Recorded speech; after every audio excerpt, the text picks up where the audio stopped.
আল্লাহ আপনাকে পাঠিয়েছে চারপারা সূরা আল ইমরানের 109 নম্বর আয়াত, উখরিজাত লিন-নাস, তোমাকে আমি কল্যাণের জন্য পাঠিয়েছি।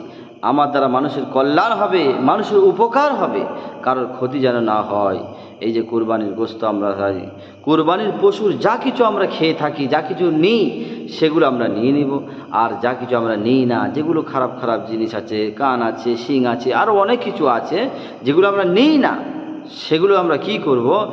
গর্ত খুলে পুঁতে দিব। কারণ হয়তো কথাই বলছি, একটা কুকুর একটা কান, একটা শিং, কিছু একটা চামড়া, কিছু অন্য জিনিস নিয়ে যদি একটা হিন্দু ভাইকে সামনে দিয়ে দেয়, কোনো হিন্দু পাড়ায় যদি চলে যায়, কোনো অমুসলিম পাড়ায় যদি চলে যায় কুকুরটা নিয়ে, আর সে যদি সেখানে রেখে দেয়, তারা কষ্ট পাবে। এজন্য আমরা কষ্ট কাউকে দিব না। ইসলাম হলো শান্তি। লাকুম দীনুকুম ওয়ালিয়া দিন, তোমাদের ধর্ম তোমাদের কাছে ভালো, ওদের ধর্ম ওদের কাছে ভালো। লা ইকরাহা ফিদ্দিন, ধর্মের উপরে কোনো বিরোধী নাই। যার যেটা ভালো লাগবে সে সেটা করবে। দুনিয়ায় যদি কোনো মানুষ অন্যায় ধর্মটা করে ফেলে, মরণের পরে আল্লাহ তাকে অ্যাকশন করবেন। দুনিয়ায় কোনো মানুষের অধিকার নেই শাস্তি দেওয়ার। আমরা প্রত্যেকে মনে রাখব।